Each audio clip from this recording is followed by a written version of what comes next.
Assalamualaikum warahmatullahi wabarakatuh. Alhamdulillah, wassalatu wassalamu ala rasulillah wa ala alihi wa ashabihi wa man ihtada, amma ba'd. Tiada kata yang pantas untuk kita ungkapkan senantiasa kehadirat Allah Subhanahu wa taala kecuali puji dan syukur dengan melafazkan kalimat hamdalah alhamdulillahi rabbil alamin. Salawat dan salam semoga Allah sampaikan keharibaan uswatun hasanah kita Nabi kita Muhammad sallallahu alaihi wasallam. Sahabat-sahabat santri pesantren virtual Pondok Sholat yang dirahmati oleh Allah Subhanahu wa taala, seperti biasa kami dari Majelis Studi Dakwah Terapan dengan channel Ustadz Arifin Purba Official menyelenggarakan dua program besar. Yang pertama, pesantren virtual Pondok Sholat setiap Sabtu malam Ahad jam 21 sampai jam 20 sampai 21.30 dan itu free. Silakan. Link Zoom-nya kami share hari Sabtu pagi insyaallah. Yang kedua, program haji khusus visa haji resmi langsung berangkat tahun 2025 tanpa antri. Insyaallah aman dan amanah. Silakan hubungin di nomor kontak di dalam brosur itu. Insyaallah. Dan saya sebagai pembimbing haji dan umroh yang sudah insyaallah bersertifikat. Kembali kita luruskan niat kita agar menjadi pahala. Nawaitu atlubul ilma ibtigha amardatillah. Aku niat menuntut ilmu mencari keridhaan Allah. Ini untuk santri. Nawaitu ubaligul ilma ibtigha amardatillah. Aku niat menyampaikan ilmu mencari keridhaan Allah. Ini untuk pengasuh atau untuk para asatidz. Nah, kalau kita berniat seperti ini, insya Allah di sisi Allah dicatat sebagai amal ibadah buat kita. Dan dikasih hadiah diantaranya, waman salaka tariqan yaltalmisu fihi ilman. Barang siapa menempuh jalan untuk menuntut ilmu, sahalallahu lahu bihi tariqan ilal jannah, maka Allah akan memudahkan jalan ke surga baginya. Nah, jadi ini hadiahnya diantaranya. Banyak hadiah orang yang rajin thalabul ilmi. Nah, baik, tanpa memperpanjang kalam, yuk kita lihat pertemuan ke-10. Ya, jadi tingkat dasar ini kita sekarang berada pada pertemuan yang ke-10. Tentang apa? Tentang cara sholat berjamaah dan sholat yang masbuk. Apa dan bagaimana? Mari kita lihat. Sholat arba'in. Nah, ini. Jadi harus diluruskan dulu pemahaman tentang sholat arba'in. Sholat arba'in itu adalah sholat 40 hari 40 malam atau sama dengan 200 waktu secara berjamaah. Bukan 40 waktu, bukan 40 hari. Kalau 40 waktu kan cuma 8 hari, itu yang pergi umroh, katanya pergi haji di Madinah. Sebetulnya bukan itu kalau aslinya. Bagaimana orang Mekah nggak dapat dong mereka yang tinggal di Mekah itu? Nggak, berarti nggak dapat mereka arba'in di Masjid Nabawi. Jadi arba'in itu maksudnya 40 hari 40 malam di mana saja kita berada, di kampung mana saja, di negeri mana saja. Anas ibn Malik qala Rasulullah SAW, man shalla lillahi arba'ina yawman fi jama'atin yudriku takbiratal ula kutibat lahu bara'atun minan nar wa bara'atun minan nifaq. Dari Anas bin Malik, ia berkata, telah bersabda Rasulullah SAW, siapa yang menegakkan sholat wajib karena Allah selama 40 hari secara berjamaah dan ia mendapatkan takbiratul ihramnya imam, maka dicatatlah untuknya 2 kebebasan. Yang pertama, terbebas dari neraka, dan yang kedua, terbebas dari kemunafikan. Hadis riwayat Imam At-Tirmidzi, nomor hadis 224. Nah, jadi ini yang dimaksud dengan sholat arba'in. Nah, misalnya sudah dia ikut 38, ke 39-nya dia tidak mendapatkan, dia masbuk, nah, maka dia harus ulang lagi. Tapi sebelumnya tetap dapat pahala, namun belum mendapatkan 2 kebebasan itu. Nah, jadi minimum itu 40 hari 40 malam. Nah, setelah itu dibuat lagi seperti itu. Nah, ini nanti bisa seperti ini, nanti bisa kita amalkan insya Allah kalau sudah terwujud ya pesantren faktual Pondok Sholat. Nah, nanti kita adakan menginap selama 2 bulan, selama 1,5 bulan. 1,5 bulan itu 40 hari lebih. Nah, jadi kita ambil 40 harinya nanti berjamaah di awal waktu takbiratul sama imam. Insya Allah. Oke, nah jadi ini ya yang perlu diluruskan. Baik, sholat berjamaah di mana saja adalah sah, namun lebih afdol di masjid. Ini hadisnya, kita lihat ya, hadisnya panjang seperti ini. Nah, mari kita lihat terjemahannya, ringkasnya ini. Dari Zaid bin Thabit bahwa Rasulullah SAW membuat satu ruangan. Burs berkata, aku menduga Zaid bin Thabit berkata membuat tikar pada bulan Ramadan. Lalu beliau melaksanakan sholat malam ya di kamar atau di tikar itu. Ya, dalam beberapa malam, kemudian para sahabat mengikuti sholat beliau. Ketika mengetahui apa yang mereka lakukan, beliau pun berdiam di rumah. Setelah itu beliau keluar seraya berkata kepada mereka, sungguh aku telah mengetahui bagaimana aku melihat apa yang kalian lakukan. Wahai manusia, sholatlah kalian di rumah-rumah kalian. Sesungguhnya sholat yang paling utama adalah sholatnya seseorang yang dilakukan di rumahnya, kecuali sholat fardu. Hadis riwayat Imam Bukhari. Jadi sholat di rumah itu ya paling utama yaitu sholat sunnah. Nah, kalau sholat fardu itu paling afdol di masjid atau di musola. Jumlah jamaah banyak, maka lebih afdol. Ini hadisnya. Ya, hadisnya cukup panjang, nanti silakan dibaca ya pelan-pelan hadisnya. Nah, kemudian kita lihat terjemahannya. Dari Ubay bin Ka'ab, dia berkata Rasulullah Sallallahu Alaihi Wasallam pernah mengerjakan salat subuh bersama kami. Lalu beliau bersabda, apakah si fulan hadir? Mereka para sahabat menjawab, tidak.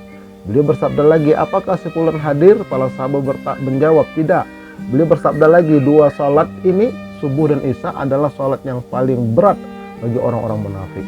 Andai kata kalian mengetahui apa keutamaan yang ada pada keduanya, niscaya kalian akan menghadirinya walaupun dengan merangkak.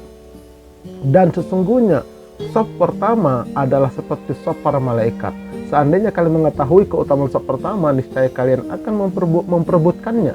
Sesungguhnya salat seseorang yang berjamaah dengan satu orang adalah lebih baik daripada salat berjamaah sendirian.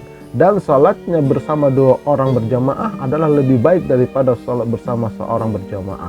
Semakin banyak jamaahnya, maka semakin dicintai oleh Allah Subhanahu wa taala.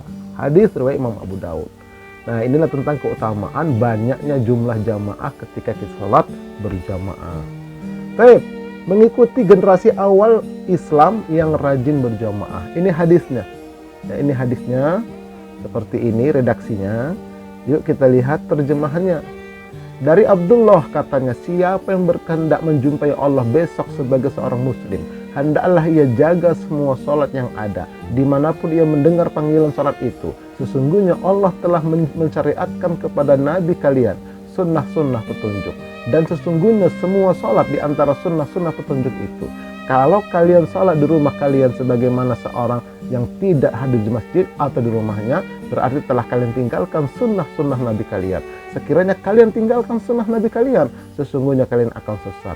Tidaklah seseorang bersuci dengan baik, kemudian dia menuju salah satu masjid yang ada, melainkan Allah menulis kebaikan baginya dari setiap langkah kakinya, dan dengannya Allah mengangkat derajatnya dan menghapus kesalahan karenanya. Menurut pendapat kami, tidaklah seseorang ketinggalan dari sholat, melainkan dia seorang munafik yang jelas munafikannya munafik tulen. Sesungguhnya dahulu seseorang dari kami harus dipapah di antara dua orang sehingga berdiri di saf barisan sholat yang ada. Hadis riwayat Imam Muslim. Nah, bisa kita cerna betapa pentingnya dan betapa utamanya ya para generasi awal dari umat Islam ini, itu para sahabat Nabi ya, bersama-sama dengan para sahabat-sahabat Nabi, mereka berjamaah. Masya Allah. Nah, jadi sahabat-sahabat santri pesantren virtual Pondok Salat yang dirahmati oleh Allah Subhanahu wa taala.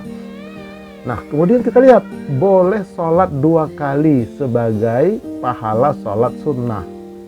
Nih, sholat 2 kali. Bagaimana maksudnya? ini hadisnya, redaksi seperti ini.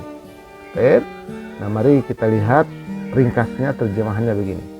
Menceritakan kepada kami Jabir bin Yazid dan bin Al-Aswad bin Al-Amiri dari bapaknya. Dia berkata, aku ikut salat subuh berjamaah di Masjid Al-Khaif bersama Rasulullah SAW. Dan setelah selesai salat, tiba-tiba ada dua orang di barisan paling belakang tidak ikut salat bersama beliau SAW.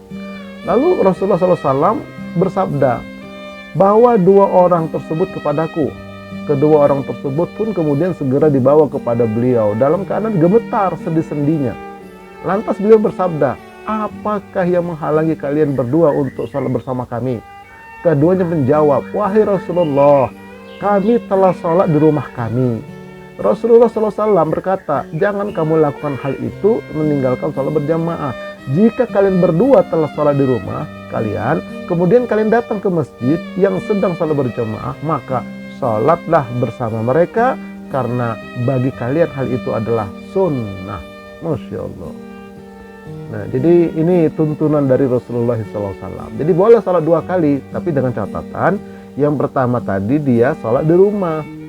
Ya, kemudian datang sedang di masjid itu sedang berlangsung berjamaah, langsung gabung salatnya dua kali. Ya, salat dua kali dia. Nah, ini tuntunannya. Tapi nggak boleh sudah salat berjamaah di rumah, di masjid, kemudian pulang ke rumah berjamaah lagi, tidak boleh. Baik ya. Nah, boleh salat dua kali sebagai sedekah kepada temannya. Nah, ini yang berikutnya nih. An Abi Sa'id Al-Khudri anna Rasulullah sallallahu alaihi wasallam absara rajulan yusalli wahdah faqala ala rajulun yatasaddaqu ala hadza fayusalli ma'ahu. Artinya, dari Abu Sa'id Al-Khudri bahwasannya Rasulullah sallallahu alaihi wasallam pernah melihat seorang laki-laki sedang mengerjakan salat sendirian. Maka beliau bersabda, adakah seseorang yang mau bersedekah kepada orang ini dengan mengerjakan salat bersamanya? Jadi misalnya di satu masjid kita sudah selesai salat berjamaah. Nah, sedang mengadakan katakanlah tausiah. Tiba-tiba ada seseorang baru datang. Ya, baru datang, dia salat sendirian. Nah, kita boleh jadi makmum dia. Kita salat kedua jadi makmum dia. Nah, kita bersedekah kepada dia. Dia dapat jadi jabat pahala berjamaah juga meskipun cuma berdua. Nah, ini luar biasanya ya. Dalam Islam ini diberikan peluang yang luar biasa. Tinggal kita mengamalkannya kalau kita tahu ilmunya. Jadi sekali lagi, kita sudah selesai sholat berjamaah di masjid atau di musola, tiba-tiba ada sahabat kita sendirian dia sholat. Nah, itu kita bersedekah sama dia, kita ikut di belakang. Silakan, ayo sholat lagi. Nah, ana ingin bersedekah sama ente nih. Nah, udah sholat. Ini berdasarkan hadis ini. Tapi siapa yang berhak menjadi imam ketika sholat berjamaah? An Abi Sa'id Al-Khudri qala Rasulullah sallallahu alaihi wasallam idza kanu salasatan falya ummahum ahaduhum wa ahaqquhum bil imamati aqra'uhum. Apabila mereka 3 orang, maka hendaklah seseorang dari mereka menjadi imam salat mereka, dan yang paling berhak menjadi imam adalah yang paling baik bacaan Al-Qur'annya, bukan yang paling tua. Bukan. Karena ada juga yang tua tapi ompong misalnya, tidak bisa lagi mengeluarkan huruf sesuai dengan makhrajnya. Tua misalnya tapi nggak pernah belajar. Ada yang muda bacaannya bagus, dia yang maju. Nah, itu. Ini kalau dalam satu masjid ya, semuanya orang mukim, orang kampung situ. Jadi yang paling bagus bacaannya. Baik, dalam riwayat lain, ini kita lihat hadisnya ini ya. Ini redaksi hadisnya. Mari kita lihat terjemahannya, ringkasnya begini. Hendaknya yang menjadi imam sholat satu kaum adalah yang paling hafal Al-Quran. Maksudnya paling banyak hafalannya, setidak-tidaknya. Dan paling baik bacaannya. Apabila dalam bacaan mereka itu sama, maka yang berhak menjadi imam adalah yang paling dahulu hijrah dari Mekah ke Madinah. Nah, apabila mereka sama dalam hijrah, maka yang berhak menjadi imam adalah yang paling tua. Janganlah kalian menjadi imam atas seseorang pada keluarga dan kekuasaannya, dan jangan juga menduduki permadani di rumahnya kecuali ia mengizinkanmu atau dengan izinnya. Nah, jadi ini bukan yang paling tua, yang pertama paling tua itu paling nomor 3 dia. Yang pertama itu yang paling baik bacaannya. Yang kedua yang paling dahulu hijrah. Kalau kita sekarang yang paling dahulu tamat sekolah begitu. Senior dia. Nah, baru yang ketiga itu baru yang paling tua. Nah, kemudian kalau kita datang satu tempat, satu masjid, kita ini walaupun kita ini ustadz, ya qori, datang ke satu masjid, nggak boleh kita langsung nyelonong aja jadi imam. Orang yang tuan rumah itu yang paling berhak. Kecuali misalnya kita diminta dengan segala hormat, maksudnya dengan segala kerendahan hati mereka, memang mereka yang minta. Misalnya sholat Jumat, ya mau nggak mau kita khotib, kita disuruh imam juga, itu boleh. Tapi kalau sholat, misalnya saya mengisi kajian subuh ini, datang ke satu masjid, saya diminta, silakan Ustadz. Saya lihat, wah nggak bener ini. Sepertinya hanya sekedar penghormatan, basa-basi misalnya. Tidak, katakan begitu. Imam rawatib sinilah yang berhak maju ke depan jadi imam. Saya makmum saja. Begitu caranya. Kecuali imam rawatib sudah tidak ada Ustadz, nggak datang, ada halangan dan sebagainya, tidak ada lagi imam cadangan, Ustadz yang maju, ya mau nggak mau kita maju. Nah, tetapi yang paling kita utamakan adalah imam setempat. Nggak boleh kita duduk di perbadadi, nggak boleh kita duduk di kursi yang terhormat di tempat itu, semaunya duduk, kecuali memang kalau diizinkan dipersilahkan, memang disiapkan, itu baru boleh. Inilah ajaran dari Islam yang harus kita amalkan. Namanya kita berakhlak. Nah, sah jadi imam sholat, pertama orang buta, boleh. Kalau memang nggak ada lagi, hamba sahaya atau yang telah dimerdekakan, boleh. Anak kecil yang mumayyiz, nah ini untuk sholat sunnah, misalnya sholat tarawih. Itu yang paling bagus itu misalnya santri-santri yang ikut yang lagi belajar di tahfiz, pondok tahfiz. Nah, mereka kan memang sudah dilatih seperti itu. Itu paling afdol sholat tarawih itu. Kalau sholat wajib jangan, yang lebih tua dia, ya, yang lebih senior dia. Orang fasik yang tidak keluar dari keislamannya masih boleh. Ya, kita datang ke tempat, tiba-tiba sudah maju dia, nah, kita jadi makmum boleh. Wanita menjadi imam untuk kaum wanita juga, tidak boleh wanita menjadi imam untuk kaum laki-laki. Ya, kecuali kalau dia di rumahnya anak-anak itu masih belum akil balik sholat wajib, itu masih boleh. Tapi kalau Anda sudah wakil balik, ya anaknya itu maju ke depan. Oke, taib. Nah, sekarang kita lihat jika makmumnya satu atau dua orang saja. Ini hadisnya nih, ya, redaksi hadis seperti ini. Mari kita lihat terjemahannya sebagai ringkasan saja. Jabir bin Abdullah berkata, saya pernah pergi bersama Nabi dalam satu peperangan. Lalu beliau berdiri menegakkan salat, sementara saya memakai kain selimut yang saya silangkan kedua ujungnya, namun tidak memadai untukku. Kain itu berumbai bagian bawahnya. Maka saya membaliknya. Lalu saya silangkan kedua ujungnya, kemudian saya apit dengan leher. Nah, supaya tidak jatuh. Nah, lalu saya datang sehingga saya berdiri di sebelah kiri Rasulullah SAW. Maka beliau memegang tanganku dan memindahkanku sehingga saya ditempatkan di sebelah kanannya. Tiba-tiba datang Ibnu Sakhr langsung berdiri di sebelah kiri beliau. Tiba-tiba ya maka beliau memegang kami berdua. Lalu keduanya sampai beliau menempatkan kami di belakangnya. Nah, jadi ketika itu Rasulullah SAW memegangnya itu tidak berpaling dari kiblat, tidak, dipegang itu lalu disingkirkan, maksudnya diarahkan mereka ke belakang berdua.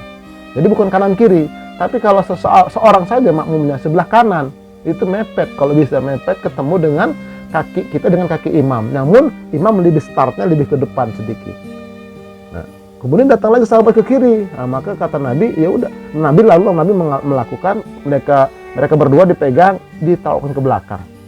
Jadi mereka berdua di belakang itu makmum, di belakang Nabi di depan. Ini cara berjamaah. Kalau satu orang tadi sebelah kanan, kalau dua orang dua-dua aja sebelah belakang, di belakang Rasulullah Shallallahu Alaihi Wasallam. Nah, ini ya contoh gambarnya. Kalau sendirian seperti itu, makmumnya satu orang. Jadi yang jadi makmum itu sebelah kanan, rapat. Cuman ujung jari kaki imam itu harus lebih di depan, jangan bersamaan di depan dia. Nah, kemudian kalau jamaahnya dua, ini ya di belakang, dua di belakang imam. Ini ilustrasinya ya, gambarnya ya. Baik. Nah, sekarang kita jika makmumnya laki-laki dan perempuan. An Anas ibni Malik anna Rasulullah sallallahu alaihi wasallam shalla bihi wa bi ummihi aw khalatihi qala fa aqamani an yaminihi wa aqamal mar'ata khalfana. Rasulullah Sallallahu Alaihi Wasallam mengimami Anas bin Malik dan ibunya atau bibinya. Anas berkata, lalu Rasulullah menjadikan aku berdiri di sebelah kanannya dan wanita itu di belakang kami. Hadis riwayat Imam Muslim. Nah ini dia. Jadi kalau berjamaah, imam di depan, laki-laki di belakang imam. Adapun makmum, wanita itu paling belakang. Nih, jadi seperti itu. Kalau dia berjamaah di rumah, makmumnya sebelah kanan imam.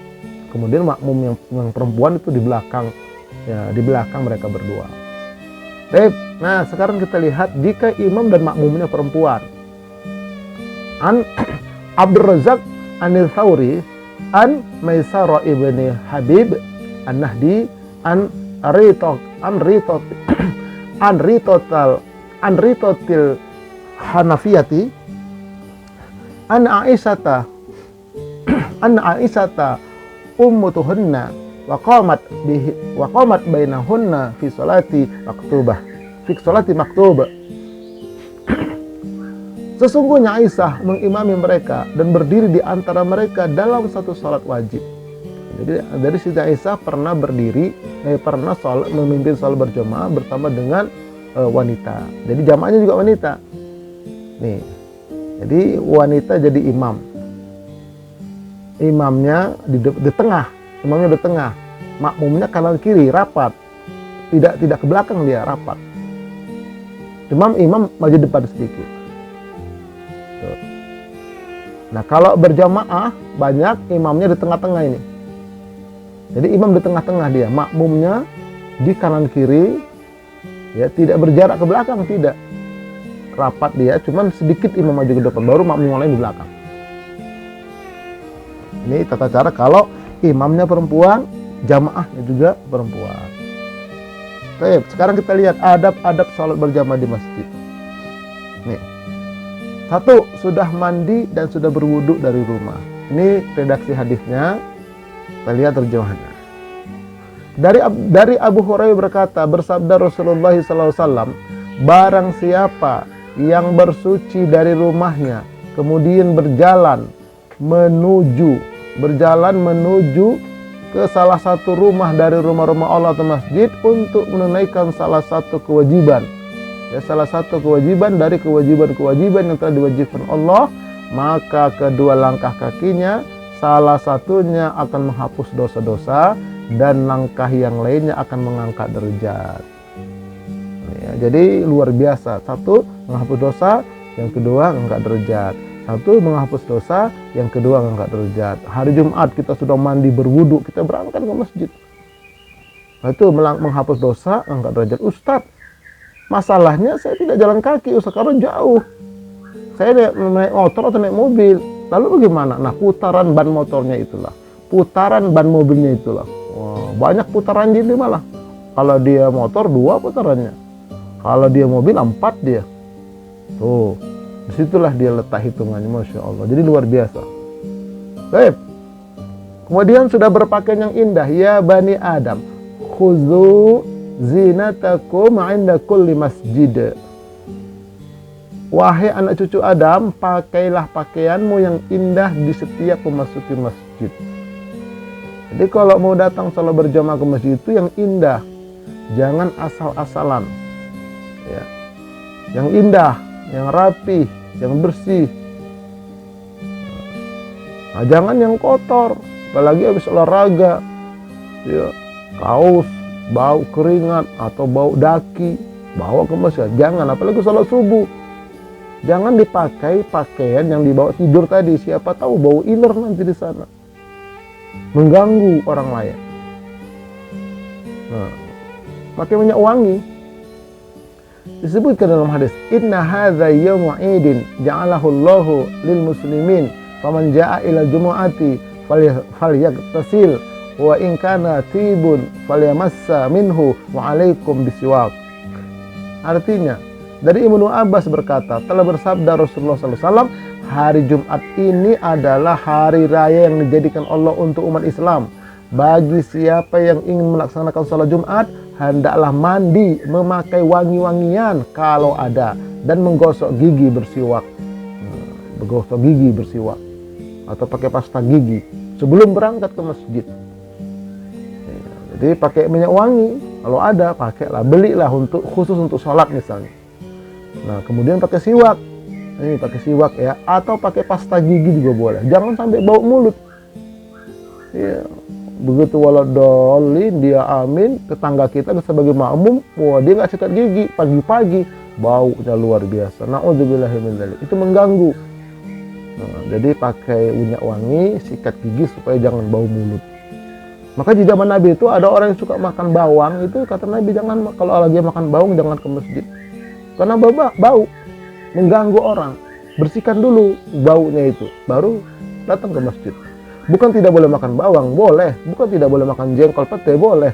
Tapi ketika kita mau ke masjid, sikat gigi yang betul-betul sampai hilang itu kumur-kumur dengan ada satu cairan yang bisa dibeli itu untuk kumur-kumur. Tuh, jadi agar tidak bau mulut kita, tidak bau pakaian kita. Yang keempat, berangkat ke masjid dan baca doa. Ini baca doanya. Idza kharaja ar-rajul min baitihi faqala bismillahi tawakkaltu 'alallahi la haula wala quwata illa billah. Enggak pakai azim ya. Ini berangkat kalau mau berangkat dari rumah kemana saja, masjid atau kemana saja keluar rumah, bacanya bismillahi tawakkaltu 'alallahi la haula wala quwata illa billah. Tidak pakai azim. Nah, itu aslinya, ini aslinya. Yang originalnya seperti ini. Jangan yang KW, jangan. Yang original, tidak pakai azim. Jika seseorang keluar dari rumahnya, lalu membaca zikir dengan nama Allah, aku berserah diri kepadanya dan tidak ada daya dan kekuatan kecuali dengan pertolongan Allah. Maka malaikat akan berkata kepadanya, sungguh kamu telah diberi petunjuk oleh Allah karena baca doa itu. Dicukupkan dalam segala keperluanmu karena doa itu. Dijaga dari semua keburukan dengan doa itu. Sehingga setan-setanmu tidak bisa mendekatinya. Dan setan yang lain berkata kepada temannya sesama setan, bagaimana mungkin kamu dan kita bisa mencelakakan orang yang telah diberi petunjuk, yang telah dicukupkan, yang telah dijaga oleh Allah Ta'ala dengan doa itu. Gak mungkin kita bisa menggoda mereka, gak mungkin kita bisa mencelakakan mereka. Itu perkataan sesama setan terhadap orang yang baca doa ini. Makanya baca doa ini sesuai dengan redaksinya. Hadis riwayat Imam Abu Daud. Bismillahi tawakkaltu 'alallahi la haula wala quwata illa billah. Tidak pakai azim. Selanjutnya, sambil berjalan membaca doa. Ini doanya ketika kita kalau mau ke masjid, mau sholat, baca doa ini. Allahumma ja'al fi qalbi nuran, wa fi basari nuran, wa fi sam'i nuran, wa an yamini nuran, wa an yasari nuran, wa fawqi nuran, wa tahti nuran, wa amami nuran, wa khalfi nuran, wa ja'al li nuran. Artinya, ya Allah, jadikanlah cahaya dalam kolbuku, jadikanlah cahaya dalam penglihatanku, cahaya dalam pendengaranku, cahaya dari kananku, cahaya dari kiriku, cahaya dari belakangku, dan jadikanlah untukku cahaya. Nih, cahaya luar biasa, di kolbunya bercahaya dia kalau baca doa ini. Kemudian matanya bercahaya, telinganya bercahaya. Nah, nanti di akhirat dia diberikan cahaya. Dan dirinya pun memancarkan cahaya.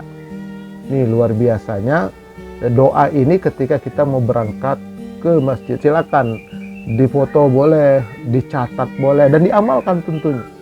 Ya Allah, maja'al fi qalbi nuron, wa fi basari nuron, wa fi sam'i nuron, wa an yamini nuron, wa an yasari nuron, wa fawqi nuron, wa tahti nuron, wa amami nuron, wa khalfi nuron, wa ja'alli nuron. Jadi cahaya.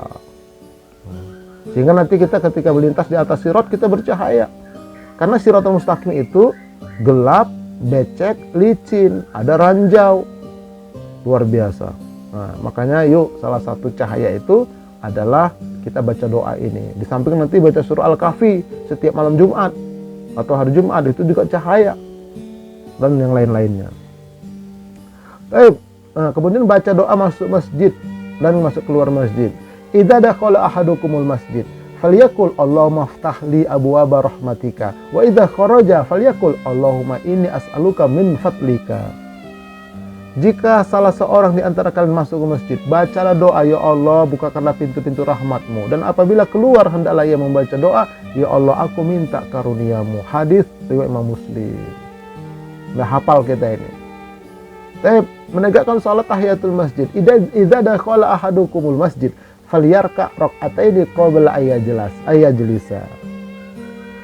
Dari Abi Qatadah As-Salimi bahwa Rasulullah bersabda, jika salah seorang dari kalian masuk masjid, maka hendaklah dia sholat 2 rakaat sebelum duduk. Itu makanya ulama mengatakan ini sholat tahiyatul masjid, penghormatan terhadap masjid. Ya, penghormatan terhadap masjid sebelum kita duduk. Tapi kalau sedang berkumandang azan, kita berdiri, kita menyambut azan. Karena jangan sholat kita ketika azan berkumandang. Kita jawab tuh azan, nah setelah itu barulah kita. Kecuali kalau kita sedang sholat, masuk kumandang azan. Nah itu teruskan sholat kita. Kita masuk ke masjid, kita sholat tahiyatul masjid, pas sholat rakaat, kita berdiri, azan masuk waktu. Biarkan dia azan, tetap kita sholat. Nanti jawaban azannya kita gabung setelah kita salam. Baik.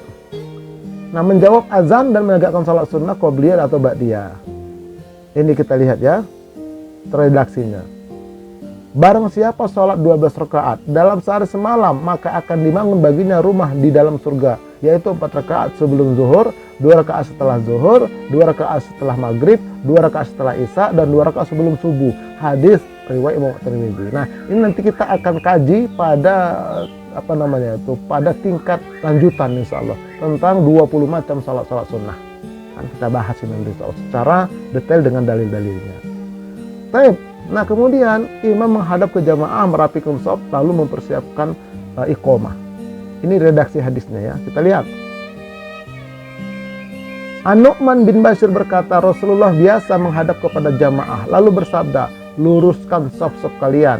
Beliau mengucapkan 3 kali, demi Allah hendaklah kalian benar-benar meluruskan shaf-shaf kalian, atau Allah benar-benar akan membuat hati kalian, jiwa kalian saling berselisih.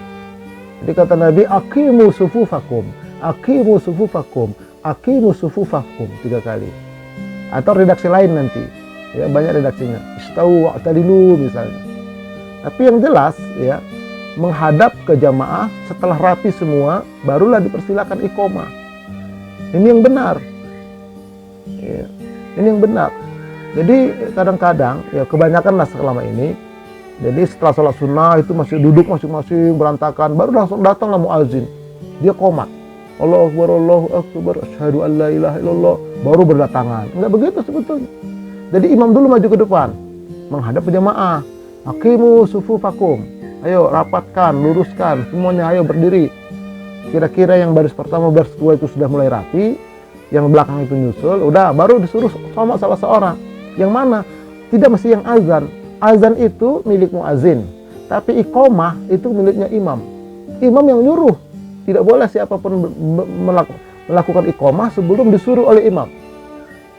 Imam terserah menyuruh siapa, silakan bapak yang qomat. Qomat pak.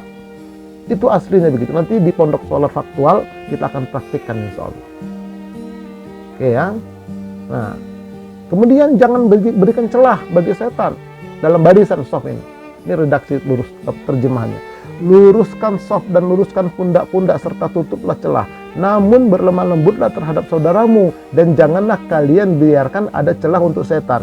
Barang siapa yang menyambung shaf, Allah akan menyambungnya. Barang siapa memutus shaf, Allah akan memutusnya. Nah, ini salat berjamaah ini tidak berjarak ya. Nih kita lihat nih. Standarisasi rapat dan lurus shaf.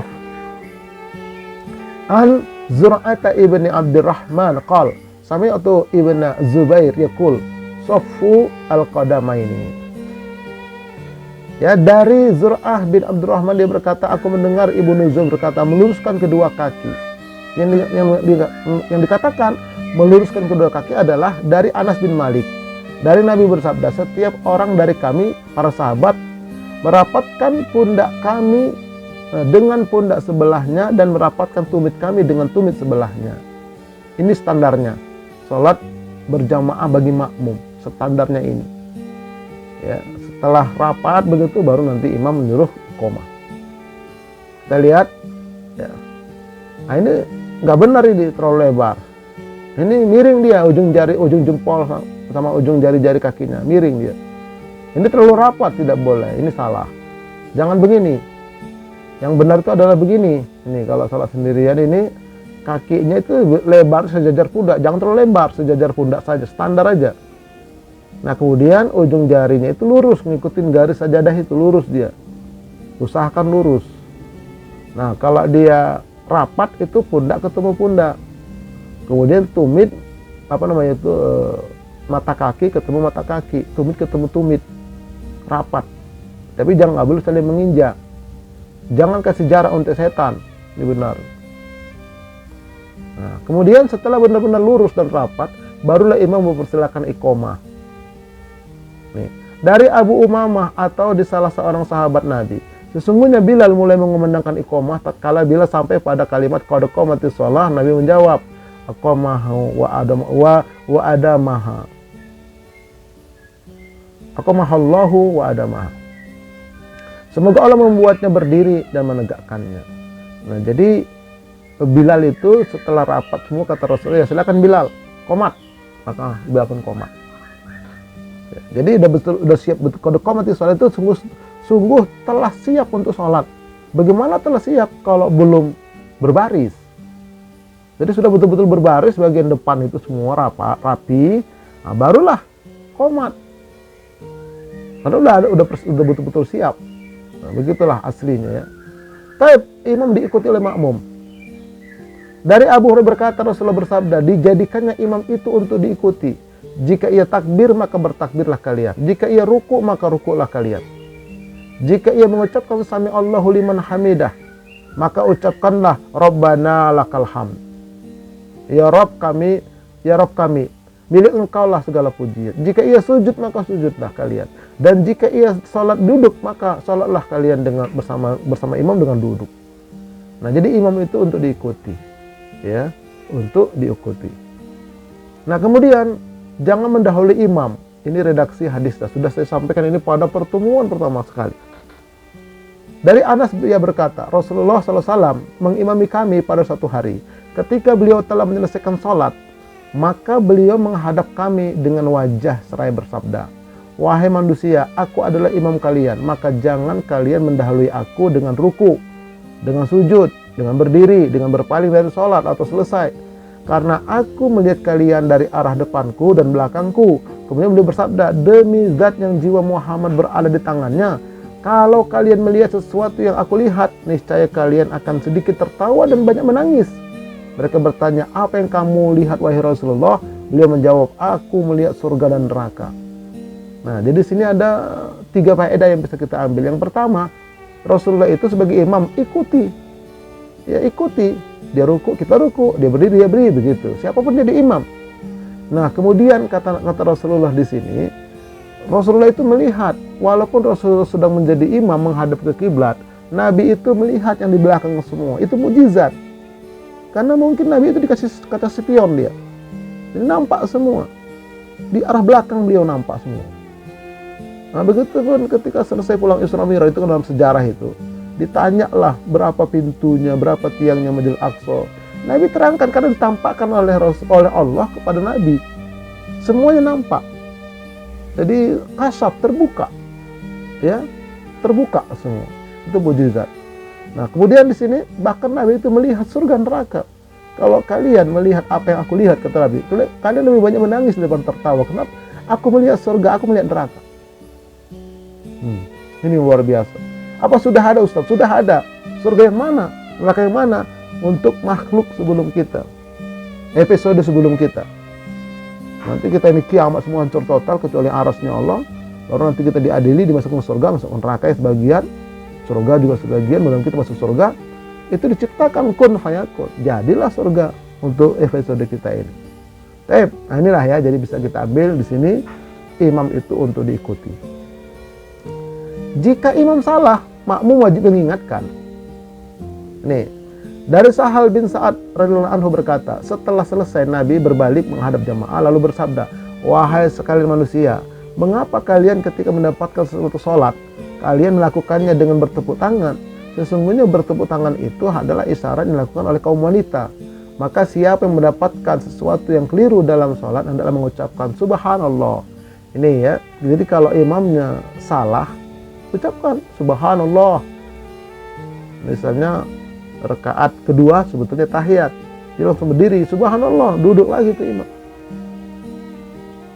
Kalau imamnya sudah 3 kali subhanallah tidak mau juga, ya sudah ikutin aja terus. Karena itu hukumnya sunnah, ya sholat tahiyat awal tadi.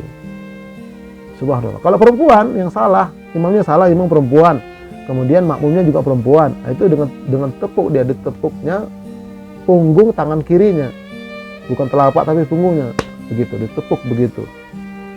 Nah, sekali aja, gitu. Berarti ada salah itu imamnya, imam wanitanya. Kalau laki-laki jamaahnya sama laki-laki, subhanallah. Nggak boleh bilang, salah ente, ulangin, nah, batal itu salatnya. Karena berkata-kata yang bukan kataan salat. Nah, tapi kalau subhanallah itu memang tuntunan dari Nabi. Baik. Yang ke-12, imam bertanggung jawab atas makmum. Abu Hazm berkata, adalah Sahal bin Sa'di menunjuk seorang anak muda untuk menjadi imam salat bersama mereka. Lalu dikatakan kepada Abu Hazim, kamu melakukan hal itu sedangkan kamu lebih dahulu masuk Islam, mengapa? Kemudian menjawab, sesungguhnya aku telah mendengar Rasulullah bersabda, imam itu orang yang bertanggung jawab. Apabila dia baik, maka kebaikan itu baginya dan bagi mereka. Tetapi apabila dia jelek, maka kejelekannya untuk dirinya dan bukan untuk mereka. Nah, di sini sebetulnya ada tuntunan kita sampai di suatu tempat. Kemudian kita ikut berjamaah, ternyata imam itu bacaannya nggak benar. Dalam arti kata tidak berdasarkan ilmu tajwid yang telah disepakati. Makhrajul hurufnya, panjang pendeknya nggak jelas. Lalu bagaimana Ustadz? Kita jadi makmum. Nah, ini ada dua pendapat. Ada yang mengatakan ya tetap aja kita sholat sama dia. Tapi ada yang mengatakan tetap sholat namun niatnya mufarokoh. Niatnya saya sholat sendiri sebetulnya. Cuman gerakan saja saya yang mengikuti imam, saya tidak keluar dari jamaah. Nah, kalau saya lebih cenderung yang kedua itu. Tetap gerakan ngikutin imam, tapi niatan sudah kita sholat sendiri. Kenapa? Dia bacanya nggak benar. Biarlah dia. Nah, kita. Seperti itu. Baik. Nah, kemudian imam jangan memberatkan makmum. Dari Jabir ia berkata, Mu'adz bin Jabal al-Ansari melakukan salat Isya bersama para sahabatnya. Lalu dia memperpanjang bacaan salatnya. Kemudian seorang di antara kami keluar, lalu salat sendiri. Hal itu dikabarkan kepada Mu'adz. Lalu ia berkata, sesungguhnya ia adalah seorang munafik, kata Mu'adz. Dan ketika hal itu diketahui oleh laki-laki tersebut yang dituduh munafik, ia mendatangi Rasulullah SAW. Apa yang dikatakan Mu'adz? Wahai Rasulullah SAW. Rasul bersabda, apakah kamu ingin menjadi penyebar fitnah, wahai Mu'adz? Dipanggil Mu'adz itu oleh Rasulullah. Apabila kamu sholat dengan orang banyak menjadi imam, maka bacalah surah Asy-Syams, surah Al-A'la, surah Al-Lail, surah Al-Alaq. Nah, jadi kalau sholat berjamaah itu ringkaskan bacaan yang pendek-pendek, yang sedang-sedang. Ya. Jangan jadi imam baca surah Yasin setengah, rakaat kedua itu setengah lagi. Wah, itu itu dilarang. Nah, jadi yang dilarang itu sholat yang bacanya panjang-panjang surahnya, bukan yang pendek-pendek. Ada salah seorang sahabat itu, dia kalau sholat berjamaah selalu kulhu. Rakaat pertama kulhu Allahu ahad, rakaat kedua begitu terus. Ada. Nah, itu nggak ditegur sama Nabi, marah dipuji oleh Nabi. Allah ridho dengan perbuatan ini. Tapi kalau yang panjang surahnya ditegur sama Nabi. Ini jadi imam juga harus paham kita. Ya, jangan memberatkan jamaah. Ya, kecuali kalau memang di Makkah, di Madinah, memang mereka itu semuanya para hafiz, kebanyakan di sana. Imamnya hafiz, makmumnya juga banyak hafiz. Nah, kita juga yang datang karena jarang-jarang, wah, senang kita. Enak, yang mendengarkannya itu enak, tanpa terasa. Begitu ya. Kalau di tempat kita ini ya, lihat-lihat kondisi lah. Baik. Nah, kemudian sekarang kita masuk kepada sholat masbuk. Apa itu sholat masbuk? Orang yang masbuk atau terlambat. An Abi Hurairah ta'anin Nabi sallallahu alaihi wasallam qala, idza sami'a ahadukum al-iqamata falyati alaihi as-sakinatu fama adraka falyusalli wa ma fatahu falyutimma. Dari Abu Hurairah, dari Nabi beliau bersabda, jika salah seorang dari kalian mendengar iqamah, maka hendaklah ia mendatangi dengan tenang. Maka apabila ia dapati, hendaklah ia sholat. dan apa yang tertinggal maka hendaknya sempurnakan. Jadi jangan tenang dia, jangan tergesa-gesa. Dalam riwayat lain, an Mu'adz ibni Jabal, qala Nabi sallallahu alaihi wasallam, "Idza ata ahadukumus shalah wal imamu ala halin falyasna kama yasnaul imam." Dari Mu'adz bin Jabal, Rasulullah bersabda, jika seseorang di antara kalian pergi ke masjid untuk sholat berjamaah, lalu kalian mendapati imam sedang melakukan suatu gerakan dalam sholat, hendaklah ia langsung mengikuti gerakan imam tersebut. Gak boleh tunggu nanti berdiri dia, jangan. Langsung kita tegak, kita berdiri, takbir Allahu Akbar, takbiratul ihram, langsung turun kita kalau sedang sujud. Turun langsung. Ikutin dalam keadaan apa imam itu. Nah, baik sahabat-sahabat sekalian, alhamdulillah kita akan sambung nanti pada pertemuan yang ke-11 insya Allah. Ya, insya Allah kita akan bertemu lagi nanti pada pertemuan yang ke-11. Kira-kira demikian. Wallahu a'lam bishawab. Kita tutup dengan doa kafaratul majelis. Subhanakallahumma wa bihamdika asyhadu an la ilaha illa anta astaghfiruka wa atubu ilaik. Assalamualaikum warahmatullahi wabarakatuh.